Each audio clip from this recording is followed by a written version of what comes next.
One big thing that I love that came out of the brain research is in 1992, they discovered this thing called mirror neurons. Are any of you familiar with mirror neurons? Okay, I love mirror neurons concept.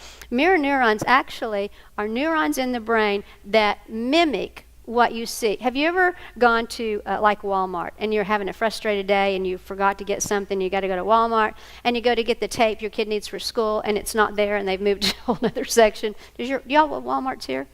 Do they do that here? Move things around, you can't find it.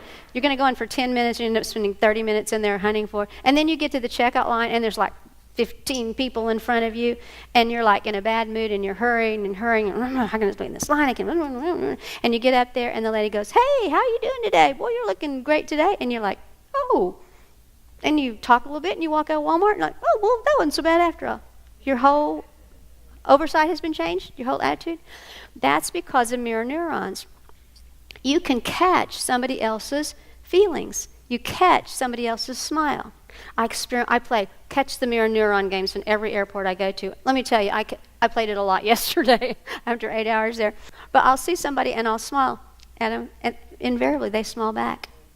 So mirror neurons means that the kids can catch the feelings that you're having.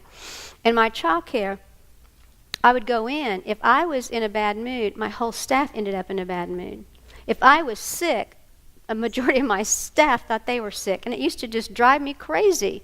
Or if I was in a bad frame of mind, my kids were in a bad frame of mind. I was thinking, "Look, I'm your parent. Just straighten up. I'm allowed to have this bad day. Y'all just straighten up." But now I know they were only mirroring my attitude. Literally, they were mirroring my attitude. So I had to change, and one of the highest compliments I ever got paid in childcare, I overheard one of my teachers say, after I learned about mirror neurons, I heard one of my teachers say to another teacher, "I just don't know how that Linda does it. She comes in here at 6:30 in the morning, and she'll come in my room with a smile on her face, and she comes back in here at 5:30 at night, and she's singing a song. She's always in a good frame of mind." And that was a real big compliment to me, because I had to work hard.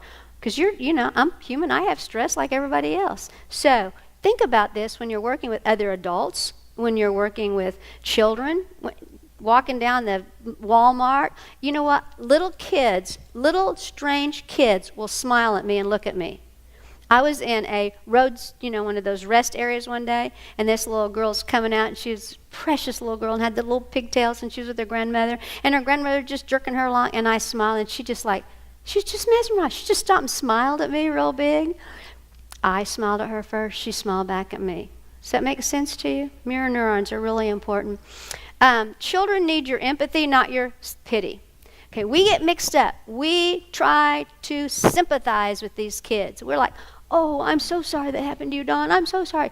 They don't need your pity. They need your empathy. Empathy means I feel what you feel. This is a little thing with my 3-year-old grandson when his mother was in Afghanistan. We had a busy day, and she had to work on Christmas Day in Afghanistan, and so we only got to see her for I think she had a 15-minute break, and so we see her in her uniform, her dungarees, the rifle over her shoulder. And by the way, you don't really think when you're raising children, you might think a little boy might go to war, but you never think about your daughter carrying a rifle 24/7, and that's what my daughter did. That was a really stressful time for us. But so you see her there. Here's her gun on her hip, her holster and gas mask around her neck, and she's got her rifle slung over here. It's Christmas Day, and she only gets to Skype for a few minutes, and that was all they got to see Mom on Christmas Day. So we went through the whole day, opened packages and everything, and it was time to go to bed that night.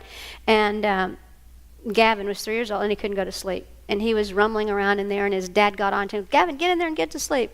And he started crying. So I went in there, and I said, "What's going on? You seem sad. Tell me why you're sad." "I miss my mom. I miss my mommy. I want my mommy." "I know you do. It's hard not to have Mommy here on Christmas, isn't it?" Empathizing with him. And I wanted her there too. I said, "What can I do to help you tonight? Do you want me to rub your back or hold you for a while?" "Hold me," he said. "Hold me." "I can do that. Climb up here on my lap." Before, on Halloween, See, my daughter's starting with Halloween. In the fall, she does these big things, pumpkins, and then there's Thanksgiving, and from Halloween clear through Christmas, there's all kinds of celebrations and cookies being made and all this stuff. And so she's gone during this most important part of the year for the kids. And so Halloween, on Sunday before, we had gone to the corn maze and gone through the corn maze. We went to church on Sunday morning, the corn maze, and they shot these corn cobs, and the whole day had been special. And so that night, about 7 o'clock, he got upset, and his dad sent him to his room, and he was just in there crying. And I said to Gil, do you mind if I go in? Because he really needs a bath. I mean, we'd been out in the corn maze and everything. And so I went in there, and he was over in the corner, literally in the corner of his room, just wailing. It wasn't like a put on. He was really crying. So, I really just wanted to go scoop him up, and love him, but I knew that wouldn't work. So I went in, and I said, Gavin, your face is like this, and your shoulders are like this, and your hands are like this. And he looks up, and I go, you seem so sad. I said, we really need to get you to take a bath. And he said, I don't need a bath. I just need my mommy. I just miss mommy. I just need my mommy. And he starts crying. It's all I can do to keep from crying at that moment myself, And I go, and he's like, got his eyes closed like this. And I go, well, you know what? That's why God sent me here. He said, what? Looked at me, what? That's why God sent me here. I'm your mommy's mommy, and when you need your mommy, I didn't even get the words out of my mouth. I said, you can hug. And he launched himself onto me, and those little fat little arms went around. I said, you can hug me anytime you miss mommy.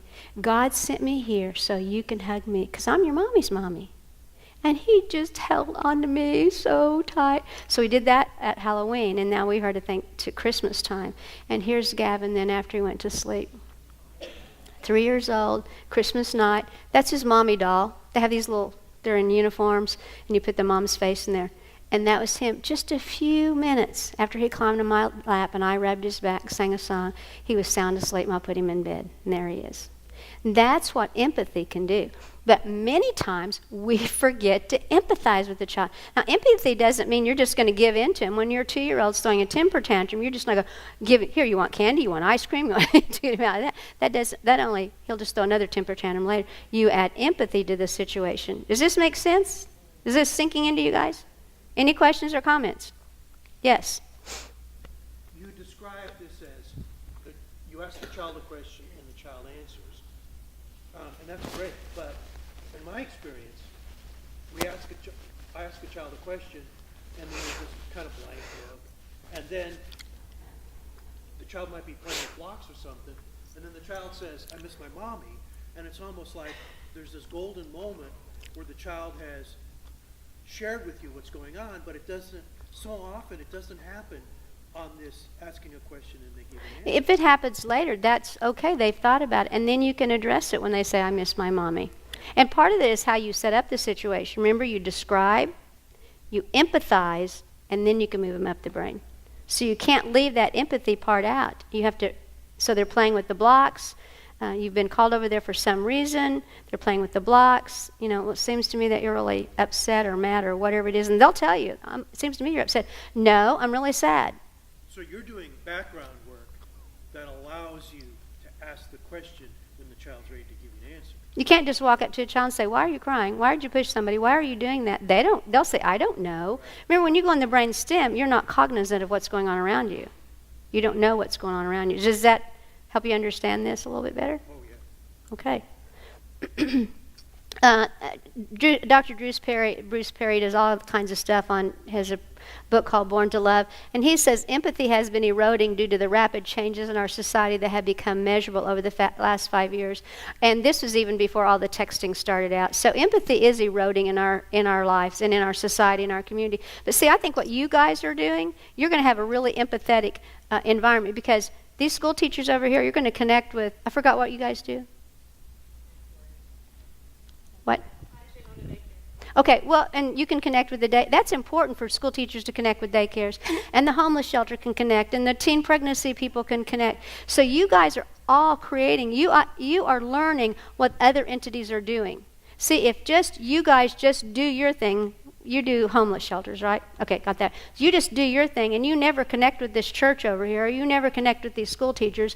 There's no way to pass on the information of what's going on. And I know you're going to say, well, it's confidential. We can't talk about children to other people. But I'm telling you, there's a way to get around that. There is a way to get around that. And we have a lot going on now. This is a child that's out of control. He's really out of control, isn't he? Why do we say he's out of control? Okay, he looks angry, right? Look at face. Does that child look like he's out of control? That child's out of control too. He's sad. He's quiet. He's quiet. He's sad. He's just as out of control as that child who's screaming and yelling at you in his brain. Okay, this is the grandma and me talking. That's my grandson up there. Okay, he's not really out of control. That's my grandson. But I thought it was a good picture, so I put it in my presentation. All right, let me go back one. So this maybe will help you understand when we're talking about emotions. When we talk about DC4K, we do this activity because anger is a big issue with children from divorce. So we do this activity. Anger looks like, anger sounds like, anger feels like. We don't go over this with children, and yet they need to know and understand their feelings. So I ask my group of kids, what does anger look like? And these are the answers I got. Crossed arm. One kid goes, furrowed brows. Well, you know what? They were saying what their parents did when they were angry. That's what anger looked like to them. Frown, clenched teeth, fist. My dad goes like this when he's angry. My mom grinds her teeth when she's angry. Hitting hands, kicking, that's being angry. What does anger sound like? Think about this. What does anger sound like to you? What does anger sound like to you? Yelling? What's it sound like to you? Raised voice. What's it sound like to you? Frustration. What's it sound like to you?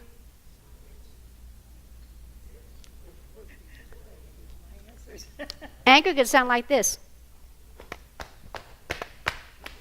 That can be anger. Not a word is said, but okay? So you have to figure out how anger sounds to different people. And then what does anger feel like? And this is what the kids tell me. Hurt, a tight stomach, energy in my feet and hands. Feels weird, feels harmful. See, when you're over here in the brain stem, your system shuts down because we're talking about fight or flight. And when a real big crisis comes along, we're talking about fight or flight. And so when that happens, the digestion stops in your stomach. Have you ever heard a kid go, my tummy hurts? You probably hear it in school all the time. My tummy hurts. Well, the digestion stops going to the stomach. The blood pressure rises. The blood goes to the outer extremities. So if I need to hit, I have that energy. If I need to run or kick, I have that energy. Everything in your body changes and switches your whole makeup. Also, in your brain is released different chemicals like adrenaline so you can get out of the situation that you're in. And so we think of you're thinking okay, well, a tornado's coming, the kids are going to run, they need all that. But what if it's just two parents screaming at home before you go to school? To them, that's a stressful situation. They go back into the brain stem and all these things are taking place, and later on they have a stomach ache. So, yes, anger can feel hot. One little girl goes, when I'm angry, I just get hot all over. Hot to her was anger. So what you want to do is help these children understand what that feels like. Now, I've done this same exercise with adults, and it's interesting. They don't even think about what anger looks like or what it sounds like, and I've had them go, oh my gosh, no wonder my kid's so scared of me. I just didn't realize that's what I sounded or what I looked like. But you think about it. This little kid's down here. He's like 4 years old, and you're angry, and your nostrils are flaring, and this is, he just sees all this anger stuff coming out of you. He doesn't see your heart. He doesn't see that you really have the best interest. He just sees the anger coming out of you. And kids will do to others what's been done to them. If a child is hit, a child will hit. If a child is kicked, a child will kick. If a child is screamed at, a child will scream. Kids do to others what's been done to them, unless there's some kind of intervention in between to help the child understand what's going on. Now, this is I've been kind of discouraged up to this point, but this is really exciting. There are a lot of things happening now in school systems and communities. And in Orchard Garden, and I have to remember to go look up where this is actually at, I forget, but I'll tell you where you can find this research on it. It's called a turnaround school. At this school, they had something like an 85% group of non-graduating kids, school dropout. I mean, this was like the worst school to be in. And this principal went to school, and she was like, why would you go to this school? And he had an idea, so he wanted to go to this school. And this will be good for you, principal down here. This principal went in. He fired all the security guards. They had chains up around the school. They had the metal detector to get into school. They had security guards. I mean, it was a horrible school to be in. All the worst kids were sent to this school. Okay, alternative schools. Most kids know that that's the worst kids are going to be in there. I worked with a lady in North Carolina whose 14-year-old was totally out of control, and she said, well, I'm going to send her to the alternative school. I said, please do not do that. Because instead of getting better, what usually happens in the alternative school is the other kids begin to act like the other kids that are in the alternative school. And teachers and people don't know what to do with them, so it's just a holding tank for a while until they get out or they're suspended or whatever. So this school goes in, this guy goes in, he fires all the security guards. He got rid of 80% of the teachers. He gave them a choice. So we're going to change how we work with these kids. He hired teachers who could adapt immediately and extended the day from 7:30 to 5:30. See, these kids after school were in all kinds of robbing houses, all kinds of inappropriate behaviors, and their parents were still at work. The worst time for a school-aged child, do you know when the majority of teen pregnancies happen? What time of day? 3:30 to 4:30 in the afternoon. And you know where they get pregnant at? Not in the back of a car, but in their parents' bedrooms. Right. Because everybody's working, and nobody's home. So we send these kids home, and they're supposed to be mature little adults, and they don't have the thinking skills to do that. Their brain's not fully developed. They live in that limbic system, am I loved, am I loved, am I loved? So he extended the day, and he changed the attitudes. I'll tell you more about this. He did this through a program called ACEs. Have you all ever heard of ACEs? This is called Adverse Early Childhood Experiences. Adverse Early Childhood Experiences. This is what I was telling you, Andy, I was going to talk about. And you can look up acesconnection.org. I think Google ACES Connection. Anyway, what happened is a school out in Walla Walla, Washington, Lincoln High School in Walla Walla, Washington. Are you all familiar with this study that they did, the ACES study? Okay. And again, it was a school that was on the skids. And so this principal went in and he changed how they worked with the children. He gave the teachers all this brain research. See, when children are acting out, they're crying out for love. Their behavior is crying out for love. And so he changed how he did everything. And he says, if you want to change a kid's behaviors, you have to change the adult's responses. Period. You're a therapist. You know that to be true. And we've not worked on that. And like I said, in our school systems, in our child cares, and even our churches, we've been punitive. Like I'll have somebody say, well, this child in my Sunday school class gets out of control, so I call his parents. What? Why would you call somebody that doesn't know what to do with him? He's that way because of the experiences his parents have put him through. I'm talking about divorced children. So why would you call the parent? Deal with the child where they are. If they're angry, talk about that. And there's so many ways to do this. So look up the ACEs study. It's just a phenomenal study. Now, I'm going to show you what I mean by ACEs study. This is an ACEs study in the works, this family right here. See the older girl? Her mom was married to her dad, and they ended up getting a divorce. And then she met this other man, and they got married, and then they had the little girl hanging in there. When the mom got pregnant, okay, so for the older child, now we have some ACEs going on because she had experience of her mom and dad, and then her dad quit his job, and he just lays around all the time. Mom's trying to support herself. Mom has to live in some really bad situations. So see, this child's having more and more adverse early childhood experiences. Then mom remarries. Well, while that sounds really neat, this little girl was not quite ready to go into have a new daddy on the scene. Okay, but she starts getting pretty comfortable, and they've been married for several years now, and mom gets pregnant with the little girl. That's another experience that comes in. Well, then when mom got pregnant with the little boy, she left the home and she moved in with somebody else. And so the Lana, the little girl there, in the pink dress, she's now experienced adverse early childhood experience because all of a sudden her dad is gone and they moved to somebody else. And there's other people she's never met before, and she's supposed to feel comfortable in that. And then after a week, her dad shows up and takes her back to her house, but there's nobody at her house. Her big sister's not at her house, and her mom's not at her house. So do you understand that she's having some adverse experiences? Now, if mom and dad don't get on top of this is going to affect her later in life. So mom ends up having the baby, and I worked with them in a divorce recovery program to help them put their marriage back together. And so they moved back in. They're doing great now.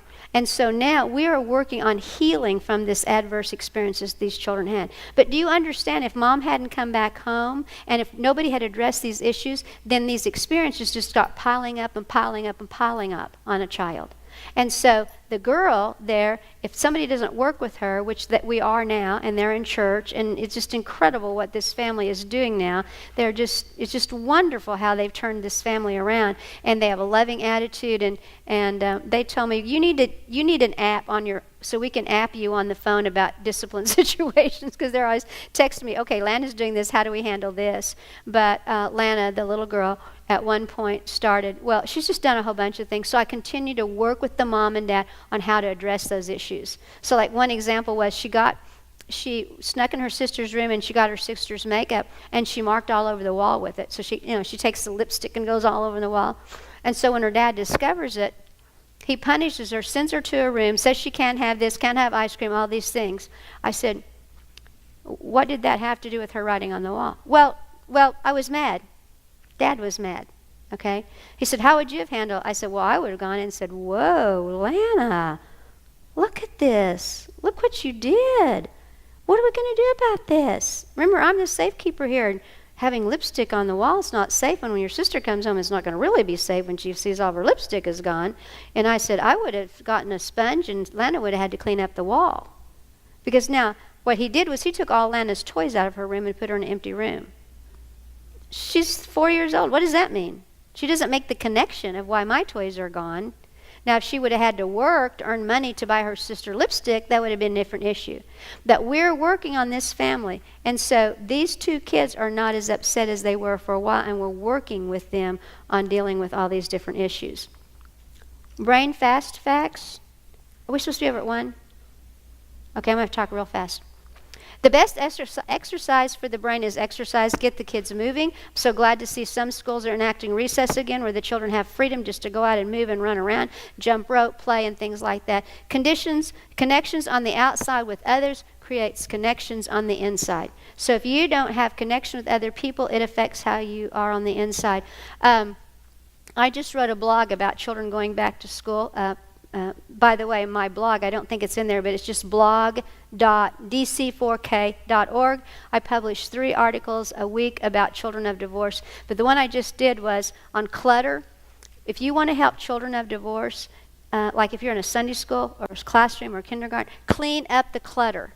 See, children's brains are disorganized on the inside, and daycare people, children's brains are disorganized on the inside. And when you add clutter to the picture, it continues the disorganization. When you clean everything up and put things where they belong, and you have things labeled, the controlled environment on the outside helps the child's brain on the inside. In my child care, where 85% of our children were diagnosed behavior disorder children, sexually molested children, children who were emotionally abused, children who were deserted, children who lived in shelters. All at the beginning of the school year, all of our walls were painted a cream white because that's a calming color.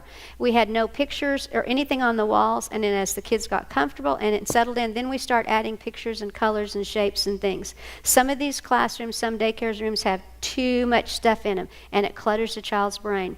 Then, and it would be real funny because like, it would be get a new child in January, it would start like the Aaron child that we got. We took everything off the wall and started over, and the parents came and they go, oh, getting another new child this week? Because they could see, they knew the routine. When the colors came down off the walls, it was to help a new child enter into our program. And we started putting things back up gradually. So recognize the value of repetition. We say, well, I told him once, how many times has every kid in the United States watched The Lion King? Right? Over and over and over. And yet we think we tell them something one time and they're supposed to remember. Repetition, repetition. Repetition. When you go to church and when they come to you and you tell them a scripture, do they remember it the first time? Repetition, repetition, repetition. That's how we learn. The brain functions best when it feels safe. You have to have these children feel safe so the behavior problems come into play. I'm just going to skip through all this. This is what I want to show you. When you have adverse early childhood experiences, this is a brain of 2 3-year-olds. The normal brain is in a family, a child who's in a family, in a neighborhood, emotionally healthy family. The other brain, the extreme neglect brain, is a 3-year-old child who's in the same neighborhood, but there is emotional neglect going on at home. There's physical neglect going on. And so they did this brain scan. Look at the difference in the sizes of the brain.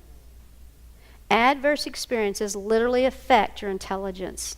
Now, the brain is plastic, and we can overcome this. We can come a long ways with this and help this child if we can get this child settled down, and we can pull them out of the stress mode, the fight or flight mode, and get them up into the brain. That will help. But this is scary. Isn't this scary? So what's going to happen when this small brain child gets to be a teenager? You know, a lot of teenagers are they never get to the frontal part of their, up here to the cortex. They did a study of serial rapists and murderers in prison. A lot of them don't even have a cortex. They don't even have the upper levels of the brain. They live in the lower levels of the brain. Stress-reducing tips for children: they need to cross line, midline, cross lateral, exercises, songs. When you come into daycare or school, if you can start with the school day, children need to feel part of it. Sunday school, church, start with something that's a ritual, like shake hands or cross hands. Teach children to breathe from the diaphragm. Foods that reduce stress are applesauce, bananas, orange juice. So if you have a child that's really stressed out, serve them these foods. My son at 3rd grade would crave applesauce, and I thought it didn't hurt him, so I gave it to him. Now I know why, because it was a need. He was stressed out. He needed that comfort food, and they also need foods high in potassium. That's the orange juice and bananas. I've never seen little kids get shaky like this. It's because they're depleting their system of potassium. So in my child care office, I had a little kitchen area, and I kept applesauce in there. And at any time during the day, a kid could come in and get applesauce and eat it. My only condition were he had to clean it up and throw everything away, and it had to look like he had never been there. But they could, if they wanted to eat 5 jars of applesauce, you're saying, well, he was just doing that for attention. So what? He needed the attention. And if he got some applesauce that de-stressed him, that was good. And water, water plays an important role. If your brain is dehydrated, you cannot think. Children need copious amounts of water, not juices. Okay, it's 1 o'clock. Can I have about 5 more minutes, or does anybody need to leave, or what do you want to do? I'd say go ahead, Linda, with the 5 minutes, and if you need to leave, that's fine too. Okay. Develop rituals. Rituals are the emotional glue that holds things together. So you're a dad, you're a little boy at 3 years old, and your dad moves out. But every morning before your dad moved out, you would go like this: "Son, have a good day today." And you leave. Dad moves out. That ritual is gone. That ritual needs to be replaced. Now, Mom doesn't need to start doing that. I mean, she wants to do fine. But something needs to take the place of that ritual. That will help that child. Rituals in Sunday school, church classes, school classes, daycare are very important. So you develop. So when a child, in DC4K, we have a chart when I do it, and the kid can choose how they want to be greeted. So that's a choice. And then they can either be hugged, or they can have a high five, or they can have a fist bump. They choose. But it's a touch, it's a greeting. So it's covering several things. It's a touch, it's a greeting, and it's a choice. But it's making them feel accepted into the group. Tell Josh the story, and then we'll be out of here. Josh is a little boy that came to me at 3 years of age. They thought he was autistic. He had 8 words in his vocabulary. He came to me from the hospital. The therapist called, said, "Linda, you're the only place I know, and you've got to take this little boy." He has a real sweetness about him. But he was a crack baby. He was a crack baby. And his mom didn't attach with him when he was born, so he had reactive attachment issues. So he came to us, and we did quite a study and get it ready and everything. But one night, it was snowing in our area, and everybody had picked their kids up, and we kind of were out in the country, and I had 3 rocking chairs in front of a big picture window, and I'd already fed him some evening meal, and I sent all the other teachers home, so it was just me and Josh sitting there. And he said, "Miss Linda, want to see my treasures?" She said, "Yeah, let me see your treasures." Pulls out of the pocket. He had a piece of tar. He had a screw. had an old piece of glass and a piece of bark. Strange treasures, don't you think? I said, wow, Josh, that's really unique. Tell me about your treasures. Well, see this piece of tar? I said, yeah. He said, remember, I had 2 child care programs. He said, remember, I was in the learning center, and my mom said that she was going to get married, and we were moving to Tulsa, and when you and my mom were talking to each other, and she was hugging you, I picked this up off the parking lot. Don't be mad at me. So, oh, I'm not mad at you. And he goes, see this piece of glass? Yeah. Well, I went to this daycare home, and then we were only there for a short time, and I was just getting comfortable. And then Mom said I was going to start kindergarten. I had to go to another after-school program, so I picked up that piece of glass out in her backyard. See this screw? Yeah, Josh, I see that screw. Well, see, when I went to the after-school program at the kindergarten, and then Mama had that little baby girl, and then she said that we were going to move back to Broken Arrow, and I didn't know what was going to happen, and so I got that screw off the playground. My mom doesn't know I have these treasures. I said, well, tell me about that piece of bark. And he said, well, when my mom said I was coming back to you and your other school and I was going to be in your kindergarten, the first day I didn't wait. I just went out and got that bark. This child's life was right here in his pocket. These were his treasures. These were his memories. That's really sad when you think about it, isn't it? We were able to keep him for quite a while in our program. So if one of you says to him, go, I wish you well, keep warm and well fed, but does nothing about his physical needs, what good is it? Let my teaching fall like rain and my words descend like dew, like showers on new grass, like abundant rain on tender plants. And that would be my prayer and my hope for all of you, the children that you work with, the single parents that you work with, that you can just be like the fresh rain that falls, that descends on them, and that you can nourish them. And I think your community is going to be able to do that by all of you coming here together today. Thank you for letting me come.